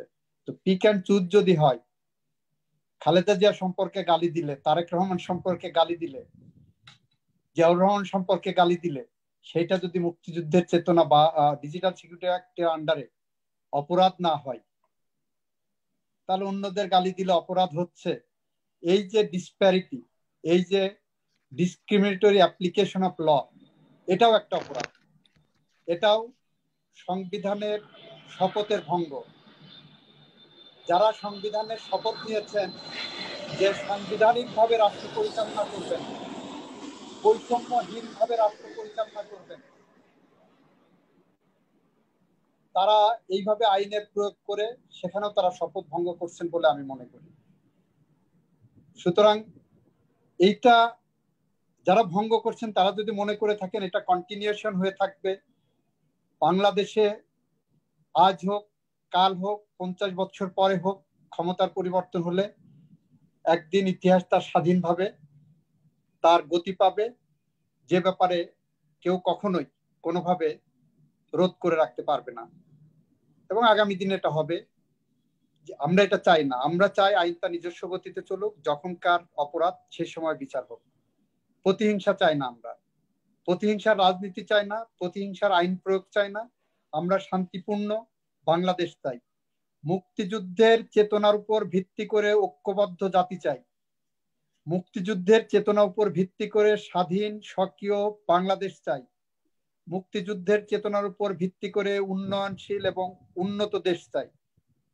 এদেশের মানুষের শান্তি চাই, স্বাভাবিক মৃত্যুর গ্যারান্টি চাই, বিনা বিচারে আটক হওয়ার থেকে পরিত্রাণ চাই, এক্সট্রা জুডিশিয়াল কিলিং, গুম খুন অপহরণের অবসান চাই। এইটা আমাদের মুক্তিযুদ্ধের চেতনার অন্যতম দিক। আমরা এই বাংলাদেশ চাই। আমরা যে বাংলাদেশে জিয়াউর রহমানকে গালি দিলে, খালেদা জিয়াকে গালি দিলে, বা অন্য আরেকজনকে গালি দিলে, বা শেখ হাসিনাকে গালি দিলে অপরাধ হবে না, সেরকম বাংলাদেশ চাই না। তাহলে তাহলে আমরা যেটা বুঝতে পারছি, ডিজিটাল নিরাপত্তা আইন প্রণয়ন থেকে শুরু করে আজ পর্যন্ত আসলে এর ভিক্টিমাইজই বলবো আমি, কারণ এটা তো আসলে এই আইনের আওতায় এটাকে নাগরিকের রক্ষার জন্য না করে এটা তো আসলে নাগরিককে ভিক্টিমই বানানো হচ্ছে। তাহলে এটা ভিক্টিমাইজ কারা হচ্ছে? আমরা এটা বেসরকারি সংস্থা centre for governance studies CGS সম্প্রতি যে সমীক্ষা প্রকাশ করে তাতে দেখা যায় 2020 সালের 1 জানুয়ারি থেকে 25 ফেব্রুয়ারি পর্যন্ত ডিজিটাল নিরাপত্তা আইনে মামলা হয়েছে 783টি। এসব মামলায় 402টি তথ্য সংগ্রহ করে সিজিএস বলছে অভিযুক্ত ব্যক্তিদের মধ্যে সবচেয়ে বেশি সাংবাদিকতা পেশার সঙ্গে সংশ্লিষ্ট ব্যক্তিরা রয়েছেন। তার মানে কি? তাহলে কি ডিজিটাল সিকিউরিটি অ্যাক্টের মূল উদ্দেশ্যটা কি? এখানে আমরা যেমন বাংলাদেশ ব্যাংকের, আমি একটু শেষ করি, বাংলাদেশ ব্যাংকের হাজার হাজার কোটি টাকা ডিজিটাল হ্যাকিং এর মাধ্যমে লোপাট হয়ে চলে গেল। সো এটা বাংলাদেশের এন্ড থেকে তো কেউ এখানে এটা কিছু করে নাই বললে তো এটা কোনো ছোট বাচ্চাও সেটাতে হাসবে। তো আজ পর্যন্ত এতবার তদন্ত রিপোর্ট পেছনের পরে ডিজিটাল সিকিউরিটি অ্যাক্টের আন্ডারে এটার কোনো কিছু হলো না, অথচ এই যারা কথা বলছে, কার্টুন আঁকছে, দুটো স্ট্যাটাস দিচ্ছে, এদেরকে নিয়ে গিয়ে আপনারা মেরে ফেলছেন। তাহলে এটার ভিক্টিমাইজ এটা কেন? এটা আসলে এটাকে কিভাবে নেবেন? দেখেন, ডিজিটাল সিকিউরিটি অ্যাক্টের মূল উদ্দেশ্য কি সেটা প্রশ্ন যদি করেন, তাহলে একটা আইন যখন নিবর্তনমূলক আইন হিসাবে আবির্ভূত হয়, তার মূল উদ্দেশ্যই থাকে ভয়ের সংস্কৃতি তৈরি করা। তার মূল উদ্দেশ্য থাকে যাতে করে ক্ষমতাসীনদের ক্ষমতাকে নিয়ে কোন রকম প্রশ্ন কেউ না করতে পারে। তার মূল উদ্দেশ্যই থাকে ক্ষমতাকে পাকাপোক্ত করার জন্য চারদিকে একটা বলয় তৈরি করা, যে যেখানে কেউ টাচ করতে পারবে না। সেটাই ডিজিটাল সিকিউরিটি অ্যাক্টের মূল উদ্দেশ্য, যেটা শুরুর থেকে, প্রয়োগের আগের থেকেই কিন্তু আমাদের দেশের পত্রিকার সম্পাদকরা স্টেটমেন্ট করেছিলেন। বিএনপি শুরু থেকে ডিজিটাল সিকিউরিটি অ্যাক্টের ব্যাপারে আপত্তি তুলেছিলেন, বিদেশি কূটনীতিকরা ডিজিটাল সিকিউরিটি অ্যাক্টের ব্যাপারে শুরু থেকে আপত্তি তুলেছিলেন। তাদের আপত্তির যৌক্তিকতা আজকে প্রমাণ হচ্ছে। তারা যে কারণে আপত্তি তুলেছিলেন যে এই আইনটা অপপ্রয়োগ করার জন্য, এই আইনটা কালো আইন হিসাবে ব্যবহার করার জন্য আনা হয়েছে, সেটা কিন্তু আজকে প্রমাণিত হচ্ছে। সাংবাদিকরা যদি বেশি মামলার শিকার হন, তাহলে তারা লিখতে কুণ্ঠিত হবেন, লিখতে ভয় পাবেন। আপনার ছোট্ট 2-3টা উদাহরণ দিই। আমার দেশ পত্রিকার মাহমুদুর রহমান সাহেব লিখতেন, উনাকে মামলা করে গ্রেপ্তার করে দেশ ছাড়া করা হয়েছে। শফিক রেহমান সাহেব লিখতেন, সাংবাদিক ছিলেন, মামলা করে দেশ ছাড়া করা হয়েছে, দেশ ছাড়া হয়েছেন ওনারা। আজকে অনেক সাংবাদিক লিখতে ভয় পাচ্ছেন। এটা ডেইলি স্টারের আপনার মাহফুজ আনাম থেকে শুরু করে মতিউর রহমান সাহেব, ওনারা অহরহ বলছেন আমাদের কলম মাঝে মাঝে থেমে যাচ্ছে, স্বাধীনভাবে লিখতে পাচ্ছি না। সুতরাং এখানে সরকারের সার্থকতা, সরকার যে উদ্দেশ্য নিয়ে এই আইনটা করেছিলেন এখানেই সরকারের সার্থকতা, যে একটা ভয়ের সংস্কৃতি তৈরি করতে পারছেন, মানুষের মনে ভয়ের বা আতঙ্কের একটা জায়গা তৈরি করতে পারছেন। এইখানেই শেখ হাসিনার সরকার সার্থক হয়েছে। এখানেই শেখ হাসিনার সরকার তার আইন প্রয়োগের যে উদ্দেশ্য, সে উদ্দেশ্য সফলভাবে প্রমাণ করতে সক্ষম হয়েছেন বলে আমি মনে করি। তার মানে আপনি বলতে যাচ্ছেন যে এটা আসলে আইন যেভাবে প্রবর্তিত হয়, তৈরি করা হয় নাগরিকের সুরক্ষার জন্য, সেটা না, বরং এটা একটি ভয়ের সংস্কৃতি তৈরি করতে, যেন আমার অন্যায়ের কথা কেউ না বলে। আমি দুটো একটাকে উদাহরণ হিসেবে ধরিয়ে দিয়ে দুটো একটা মোশতাক এবং কিশোর তৈরি করে বাকি সবাইকে সাবধান করে দিতে চাই যে তোমাদের এই অবস্থা হতে পারে। এই আলোচনার এই পর্যায়ে আমি আসছি জনাব সাকিব আলী আপনার কাছে। জাতিসংঘের মানবাধিকার সংস্থার হাই কমিশনার বক্তব্য দিয়ে বলেছেন বাংলাদেশকে এখনই ডিজিটাল নিরাপত্তা আইনের প্রয়োগ বন্ধ করতে হবে এবং এর ধারাগুলোকে পুনর্বিবেচনা করতে হবে। আপনি কোনটার পক্ষে? এটাকে বন্ধ করতে হবে নাকি আপনি এই ধারাগুলোকে পুনর্বিবেচনা করার পক্ষে কথা বলতে চান? প্রথমত আমি আমার জীবনে তো আমি কূটনীতিক ছিলাম, আমি পেশাদার ইয়েতে কূটনীতিকে ছিলাম, পেশা ছিল। জাতিসংঘ যখন কথা বলে তারা কিন্তু কূটনৈতিক আচার এবং কূটনৈতিক আচারের মধ্যে তারা থাকে। সুতরাং তাদের পক্ষে খুব স্পষ্ট করে সঠিক কথাটা বলা অনেক সময় কঠিন। এবং যেহেতু কোনো অপরাধ এখনো তদন্ত করে বের করা হয়নি, সুতরাং কাউকে তারা অভিযুক্ত করতেও তাদের বাধা আছে। সেই জন্য তারা এই ল্যাঙ্গুয়েজ, ভাষা তারা ব্যবহার করেছে। কিন্তু আমরা যেটা জানি সেটা হচ্ছে যে খালি তো এই তথ্য নিরাপত্তা আইন তো সম্পূর্ণভাবে নিবর্তনমূলক আইন, এটা সম্পূর্ণভাবে এটা বন্ধ করতে হবে, এটা তো এক। দ্বিতীয় কথা হচ্ছে যে যেই নির্যাতনটা, শারীরিক নির্যাতনটা করা হলো কিশোরের উপরে, বা যেটা কথা আমরা শুনতে পেলাম কিশোরের জবানিতে, আমরা খবর কাগজে যেটা পেলাম, সেটা তো তথ্য নিরাপত্তা আইনেও কভার করে না। আপনি তো শারীরিক নির্যাতন তো তথ্য নিরাপত্তা আইনে নাই, তাহলে এই শারীরিক নির্যাতন গুলো যে হচ্ছে সেটার কি তদন্ত কি করতে হবে? সুতরাং আমি মনে করি যে এটা কোনো পুনর্বিবেচনার কোনো জায়গাই নাই। এটা এখনই সাথে সাথে বন্ধ করে দেওয়া উচিত, এবং এটার সাথে সাথে আমাদের এখানে যে শারীরিক নির্যাতন যেটা চলছে সেটারও অবশ্যই সেটার গোড়া খুঁজে বের করা দরকার, এবং এটা যাতে আর না হয় সেটা আমাদের নিশ্চিত করা দরকার। এটা হচ্ছে আমার ব্যক্তিগত। আচ্ছা, একই সাথে জাতিসংঘ মানবাধিকার সংস্থার এশিয়া প্যাসিফিক রিজিয়নের যে প্রধান যারা ররি মুঙ্গেভেন, উনি একটি ডয়চে ওয়েলকে একটি ইন্টারভিউ দিয়েছিলেন। সেখানে তিনি কয়েকটি বিষয় খুব গুরুত্বের সহকারে বলেছেন। তার মধ্যে একটি হচ্ছে যে এই আইনের অনেকগুলো ধারা রয়েছে যেগুলো খুব অস্পষ্ট, বিস্তৃত এবং সুশীল সমাজের প্রতিনিধি, সাংবাদিক ও সরকারের সমালোচনাকারীদের বিরুদ্ধে ব্যবহার করা যেতে পারে।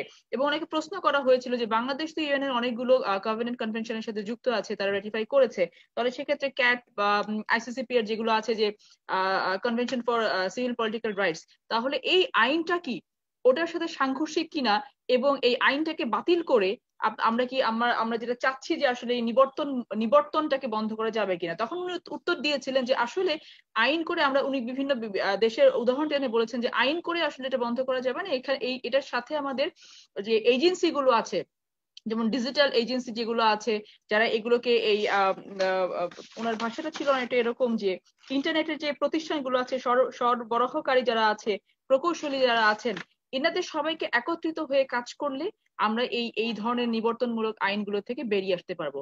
কিন্তু আমার প্রশ্নটা হচ্ছে, এই আইনটা যদি থাকে, যে আইনটাই হচ্ছে অনেকখানি আপনার ম্যানিপুলেটিভ, অনেকখানি যেটাকে কালো আইন আপনারা বলছেন, যে এই আইনের ভেতরে অনেক ধরনের বিষয়, যেখানে পেনাল সেকশন আছে 17 থেকে 34 পর্যন্ত, পুরোটাই পেনাল সেকশন, যেগুলো ফৌজদারি আর কি দণ্ড বলি আমরা, এগুলো আছে, এগুলো অন্য আইনেও আছে। তো এখন এই সেকশন, এই আইনটিকে রেখে আমরা যদি অন্যান্য অনুসর্গ উপসর্গগুলোকে নিয়ে বলি যে না হ্যাঁ সবাই একসাথে কাজ করলে এটা হবে, আপনি যেটা বলেছেন আসলে কূটনৈতিকরা একটা নিউট্রাল পজিশন থেকে কথা বলার চেষ্টা করে, আপনার মতে আমাদের এই আইনটাকে বাতিল করলে যে ডিজিটাল ইনফ্রাস্ট্রাকচারের ভেতরে যে ইন্টারফারেন্স গুলো হয়, তাহলে সেগুলোকে আপনি বন্ধ করার জন্য কি রাখতে চান? আমাদের সরকারের পক্ষ থেকে বলা হচ্ছে যে আসলে ডিজিটাল সিকিউরিটি একটা করাই হয়েছে ডিজিটাল ইনফ্রাস্ট্রাকচারের ভেতরে যে ইন্টারফারেন্স গুলো হচ্ছে, অথবা এই যে দাঙ্গা করার জন্য যদি কোনো ধরনের প্রভোকেটিভ কোনো স্টেটমেন্ট দেওয়া হয় এই বিষয়গুলোকে বন্ধ করার জন্য, তাহলে সেগুলোকে আপনি কিভাবে বন্ধ করবেন বলে আপনি মনে করেন? বাংলাদেশে আমি 23.5 বছর সরকারি চাকরি করেছি। বাংলাদেশের সমস্যা কিন্তু আসলে এখানে না, বাংলাদেশের সমস্যা অন্য জায়গায়। বাংলাদেশের সমস্যা হচ্ছে যে বাংলাদেশের কোন সরকারি কর্মকর্তাকে যদি বেআইনি আদেশ দেওয়া হয়, তাহলে এই বেআইনি আদেশ তিনি পালন করবেন না বলে যদি উনি ঠিক করেন, তাহলে উনার কিন্তু কোনো আশ্রয়স্থল নাই। যেটা আমেরিকাতে আছে, বা যেটা ব্রিটেনে আছে কিনা আমি জানি না, কিন্তু আমেরিকাতে আছে। আপনি যেই মুহূর্তে বলবেন যে এটা সরকার একটা দূরভিসন্ধি নিয়ে এই কাজটা আমাকে করতে বলছে, আমি করতে পারবো না, তখনই কিন্তু আপনি হুইসেল ব্লোয়ার হয়ে যান। হুইসেল ব্লোয়ার হয়ে গেলে আপনার কিন্তু অনেকগুলো আপনার নিরাপত্তা প্রোটেকশন, মানে আপনার অনেকগুলো রক্ষা বেষ্টনী তৈরি হয়। আমাদের দেশে কিন্তু এগুলো একটাও নাই। আজকে যে আইনি আপনি করেছেন, মানে যেমন ধরেন আপনি যে তথ্য নিরাপত্তা আইন, কিন্তু আমার যেটা মনে হচ্ছে, যদি আপনি কাউকে শারীরিক নির্যাতন করার জন্য বলে থাকেন, সেটা তো ছিল বেআইনি আদেশ। সেই বেআইনি আদেশটা কিন্তু একজন সে তাকে ক্যারি আউট করতে হলো, তাকে কিন্তু এটা পালন করতে হলো। সে যদি এটা পালন না করে, তার কিন্তু কোনো রক্ষা নাই। তার চাকরি চলে যেতে পারে, তাকে তাকে নানান জিনিস পাওয়া যেতে পারে।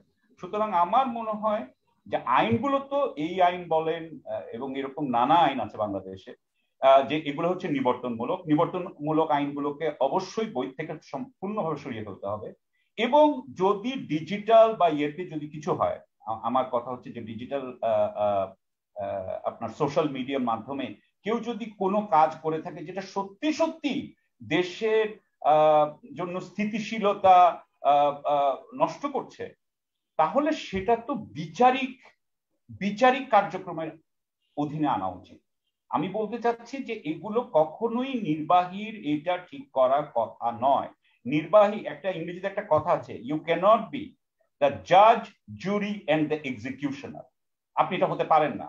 আপনাকে এটা, এই যে ক্ষমতার ভারসাম্যের কারণে বিচারিক আদালতের কাছে আপনার যাওয়া উচিত, এবং সেই আদালতও নিরপেক্ষ হওয়া উচিত, যাতে সেই আদালতের উপরে জনগণের পূর্ণ আস্থা থাকে। তাহলেই সেই বিচারিক আদালত যদি মনে করে যে হ্যাঁ, একজন ভদ্রলোক একটা কিছু রচনা লিখে বাংলাদেশের একেবারে স্থিতিশীলতা নষ্ট করেছেন এবং অনেক মিথ্যা কথা ছিল, এগুলো বানানো কথা ছিল, তিনি দূরভিসন্ধিমূলক ভাবে এগুলো করেছেন, আমার কিন্তু সেটাতে কোনো আপত্তি নেই। আমার মনে হয় সেটার জন্য ডিজিটাল সিকিউরিটি অ্যাক্ট মনে হয় লাগবে না। আপনারা লয়ার, আপনারা আমার থেকে ভালো বলতে পারবেন। তবে আমার কথা হচ্ছে যে এটা বিচারিক হওয়া উচিত ছিল, এটা কখনোই নির্বাহীর হাতে। একজন, এটা নিয়ে অনেক কথা হয়েছে যে একজন এএসআই বা এসআই সে নিজের থেকে মনে করলো আর সাথে সাথে সে আপনাকে জেলে পাঠাতে পারবে। এটা হচ্ছে ব্রিটিশ কমন ল অনুযায়ী, আমার মনে হয় আপনারা আমার থেকে অনেক ভালো বলতে পারবেন, এগুলো মনে হয় 300-400 বছর আগে ব্রিটেনে করা বন্ধ হয়ে গেছে, এগুলো করা যায় না। কিন্তু আমাদের বাংলাদেশে এখনো 2019 সালে, 20 সালে, 21 সালে এগুলো হচ্ছে। ধন্যবাদ জনাব সাকিব আলী। জনাব আখতার, আমরা অনুষ্ঠান অনেকটা শেষ পর্যায়ে চলে আসছি। আমি ছোট্ট একটা জিনিস কোট করব। গত দুদিন আগে একটি টকশো অনুষ্ঠানে একজন সিনিয়র সাংবাদিক জনাব নাইমুল ইসলাম খান, আমি ওনার নাম ধরেই বলছি, উনি কিছু মন্তব্য করেছেন। তার মধ্যে একটি ছিল যে উনি এরকম বলেছেন যে মোশতাকের মতো ঘটনা, এরকম ঘটনা আমেরিকাতে প্রচুর ঘটে, আমাদের পার্শ্ব দেশগুলোতে প্রচুর ঘটে। সো এটাকে খুব বেশি হ্যাঁ, উনি ডিজিটাল সিকিউরিটি অ্যাক্টের অবশ্যই ওনারা সমালোচনা করেছেন, চান না সেটাও বলেছেন, সাথে এটাও বলেছেন যে এই ধরনের ঘটনা প্রতিনিয়ত অনেক ঘটছে এবং এখন বাংলাদেশের সাংবাদিকতার মান আগের থেকে অনেক বেশি উন্নত। উনি এটা চ্যালেঞ্জ করে অনুষ্ঠানেতে বলেছিলেন, আমি ওর সাথে শুনেছি। তো আমি নাইমুল ইসলাম খান সাহেব সম্পর্কে আমি বলার আগে গোটা জাতি জানে উনি কোন পন্থী, কোন, এটা বাংলাদেশের 50 বছরের আরেকটা দুর্ভাগ্যজনক ইতিহাস হলো বুদ্ধিজীবীরা, সাংবাদিকরা বিভক্ত। আজকে একজন বিশ্ববিদ্যালয়ের শিক্ষক যখন একটা কথা বলেন, সেই কথা প্রেক্ষাপট বিবেচনা করার আগে কোন শিক্ষক বলেছেন সেই শিক্ষকের নাম দেখলে কিন্তু ধরে নেওয়া যায় উনি কি বলতে পারেন। কোন সাংবাদিক বলেছেন কোন আইনজীবী বলছেন কি, সেটা বললেই, নাম বললে বুঝে নেওয়া যায় যে কি বলতে পারেন। নাইমুল ইসলাম খান সাহেব যেটা বলেছেন সেটা হয়তো সত্য, পৃথিবীর অন্য দেশেও ঘটে, আমার দেশেও ঘটছে, কিন্তু একটা খারাপ উদাহরণ কখনো আমার দেশে, সেই খারাপ উদাহরণকে আমি ফলো করব আর সেটাকে জাস্টিফাই করার চেষ্টা করব, সেটাকেই করার জন্য জাস্টিফাই করার জন্য বলবো যে না, এটা এমন কোনো ঘটনা না। এটা নাইমুল ইসলাম খানের কাছ থেকে প্রত্যাশা করিনি তা না, উনি এরকম বলতেই পারেন। তবে এইটা আমি বলবো যে মুস্তাকের প্রতি চরমতম অসম্মান দেখানো, তিনি লেখকদের প্রতি, বুদ্ধিজীবীদের আরেকটি প্রতি জি অসম্মান দেখানো এটা, এবং আমি আরেক এই ধরনের বক্তব্যের তীব্র নিন্দা করছি। আমি আরেকটি প্রত্যাশা করি বিষয় না। তিনি বলেছিলেন যে দেশে গণতন্ত্র থাকা গণমাধ্যমের স্বাধীনতাকে সবসময় নিশ্চিত করে না। এই কোটটাকে আপনি কিভাবে দেখবেন? এইটা ঠিক না, তাহলে হয়তো উনি গণতন্ত্রের সংজ্ঞা ভালো করে পড়েননি। গণতন্ত্রের বেসিক যে ক্যারেক্টারিস্টিক্স, তার একটা হলো rule of law. Rule of law যখন বলবেন, তখন সেই রুল অফ ল এর মধ্যে সেই লটা হতে হবে pro people, fundamental rights, human rights ensure করবে। এই ধরনের ল এর শাসনই গণতান্ত্রিক শাসনের বিউটি। ফলে গণতান্ত্রিক শাসন থাকলেই যে স্বাধীনতা এনশিওর করে না, উনি এটা কোথায় পেয়েছেন, কোন বইয়ে পেয়েছেন, কোথায় পড়েছেন আমি জানি না।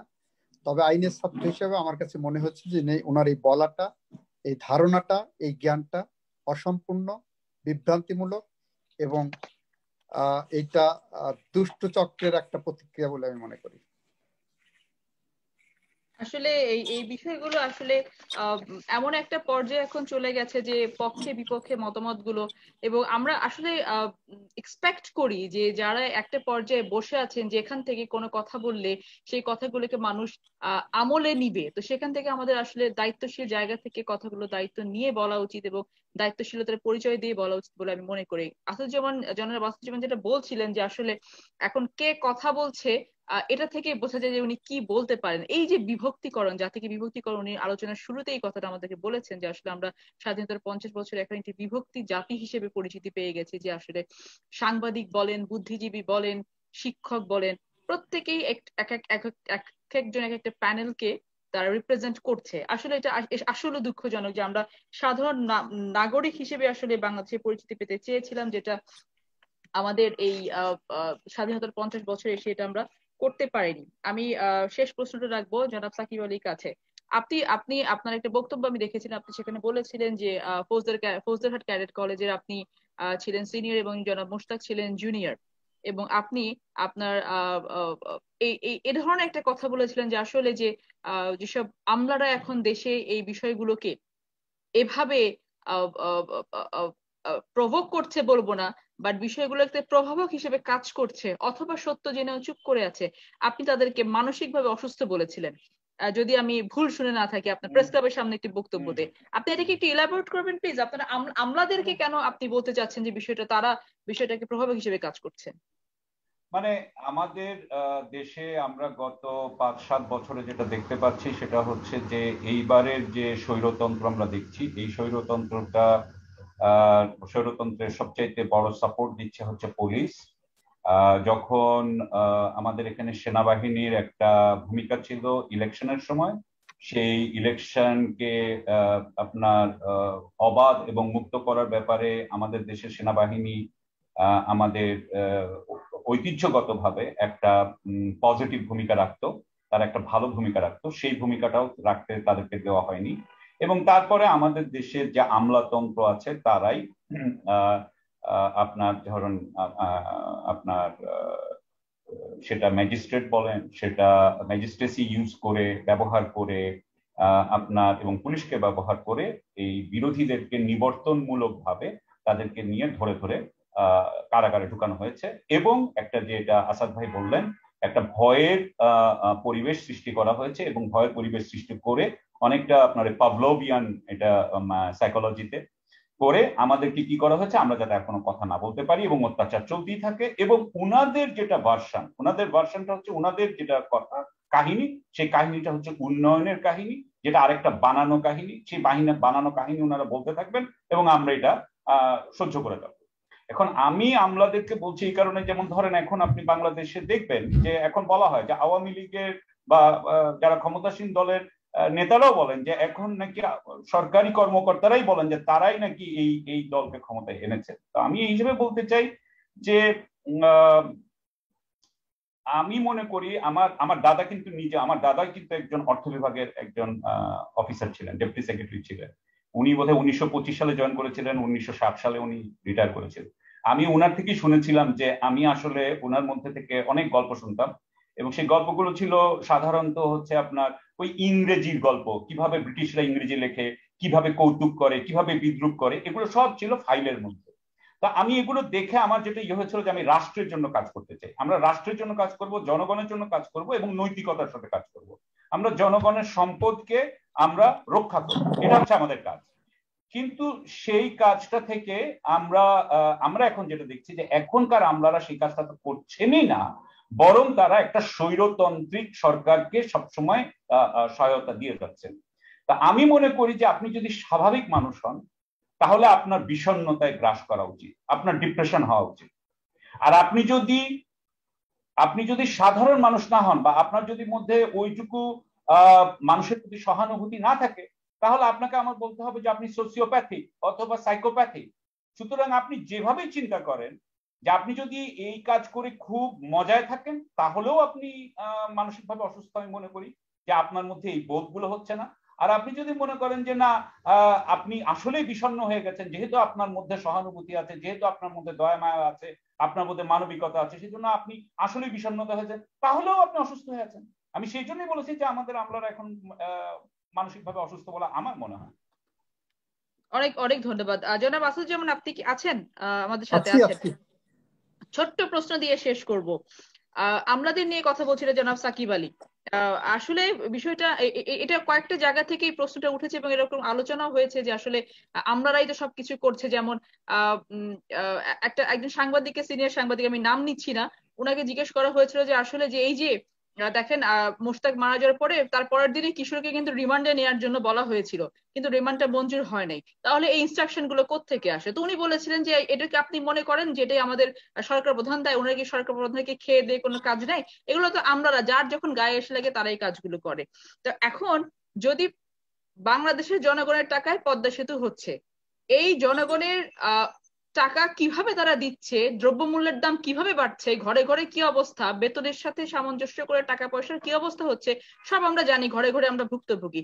সেখানে উন্নয়ন যতটুকু তারা করছেন তার বেনিফিটটুকু, তার সুনামটুকু সরকার প্রধান নেবেন, কিন্তু যখন তার কোনো আমলা গিয়ে একজনকে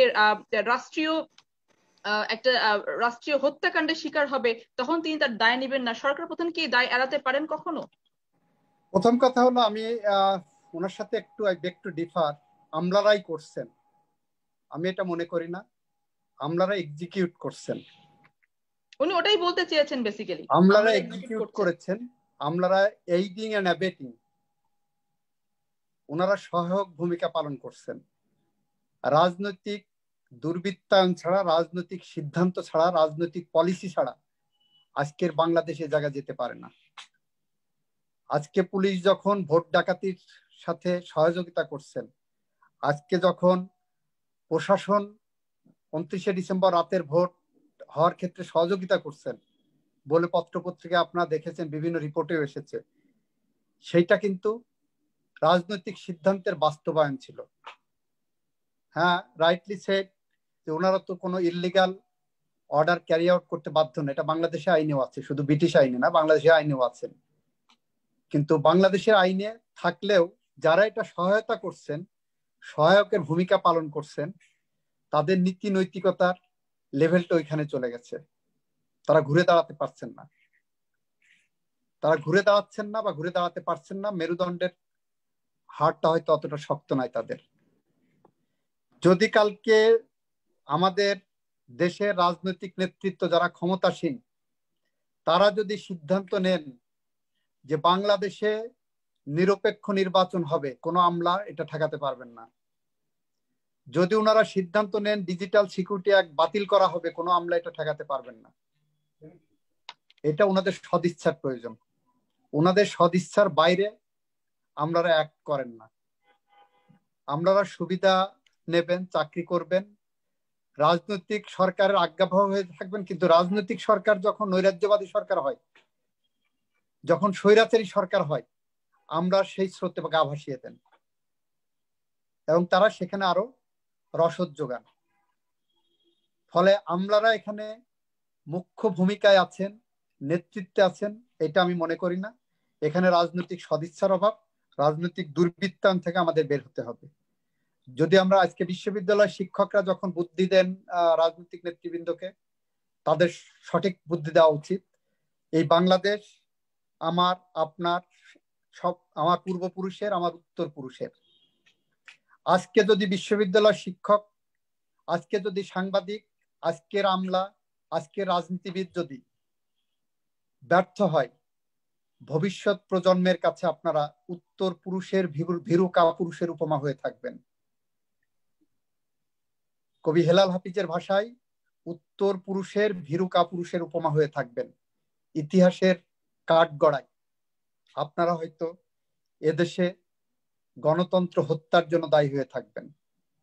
ইতিহাসের কাঠগড়ায় মুক্তিযুদ্ধের চেতনা পদদলিত করার দায়ী হয়ে থাকবেন। ইতিহাসের কাঠগড়ায় লেখক, কার্টুনিস্ট এদের নির্যাতনকারী হিসাবে চিহ্নিত হয়ে থাকবেন। সুতরাং এখনো সময় আছে, রাজনৈতিক নেতৃত্বকে সঠিক পথে আনার জন্য সুপরামর্শ দেন। তারা যখন ভুল করে, সেই ভুলটা ধরিয়ে দিয়ে সঠিক রাস্তায় বাংলাদেশকে নেন। বাংলাদেশ আন্তর্জাতিক উন্নয়নের মহাসড়কে যাতে উন্নত বিশ্বের কাতারে দাঁড়াতে পারে, সেই পথে নিতে হলে গণতন্ত্রের বিকল্প নাই। আজকে এক শ্রেণীর বুদ্ধিজীবী সুপরিকল্পিতভাবে ডেমোক্রেসি না ডেভেলপমেন্ট, এই বিতর্কটা সামনে এনেছেন। Without democracy development is a nullity. আপনি ডেমোক্রেসি না রেখে, মানুষ হত্যা করে, মানুষকে কারাগারে রেখে যে উন্নয়ন করবে, সেই উন্নয়নের ফসল কে ভোগ করবে? জনগণ যদি তার উন্নয়ন ভোগ না করতে পারে, সেই উন্নয়ন দিয়ে আপনি কি করবেন? সেই উন্নয়ন দিয়ে আপনি তো কবরে নিতে পারবেন না।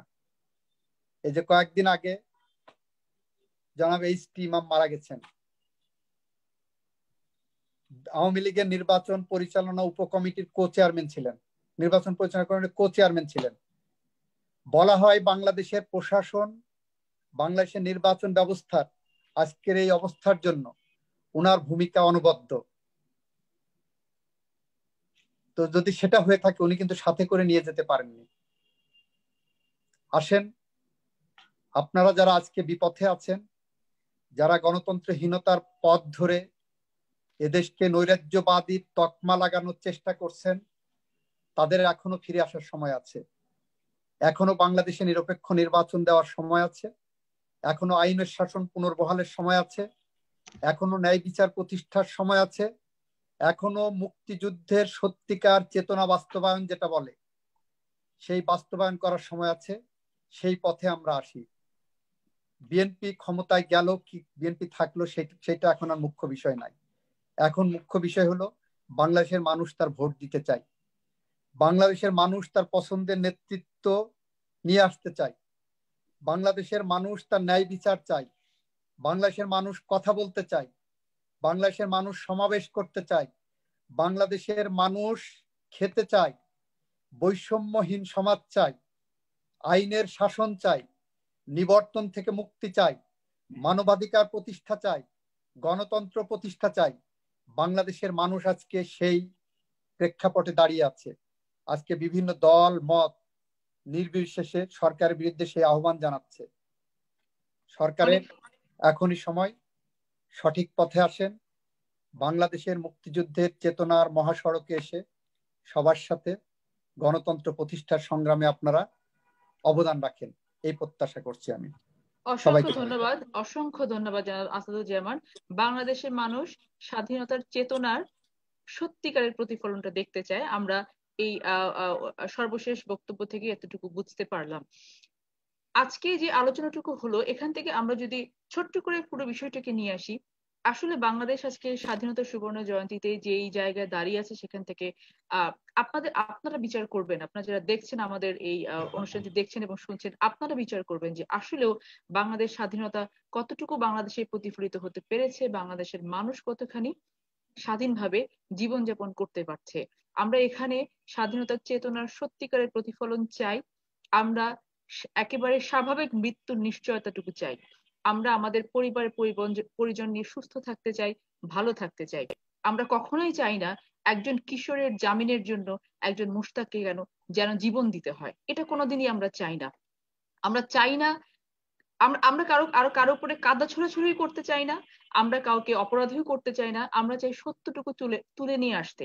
আমরা চাই আপনারা সত্যটুকু জানুন, আমরা চাই আপনারা ইতিহাসটুকু জানুন, আমরা চাই আপনারা নিজেরা নির্ধারণ করুন আপনারা কার্টুন আঁকবেন, আপনারা স্ট্যাটাস দেবেন, আপনারা সত্যি কথা বলবেন, নাকি ওই যে হেলাল হাফিজের যে কবিতাটি উনি আমাদের জনাব আসিফুজ্জামান বললেন যে উত্তর পুরুষের কাছে আপনারা কাপুরুষের মতো হয়ে, কাপুরুষের দৃষ্টান্ত হয়ে থাকবেন। এটা হচ্ছে আপনাদের বিবেচনার বিষয়। আজকে শুধু দল না, প্রত্যেকটা ঘরে ঘরে এই চিন্তাগুলো যদি না ঢুকে তাহলে কিন্তু দেশটাকে আমরা বাঁচাতে পারবো না।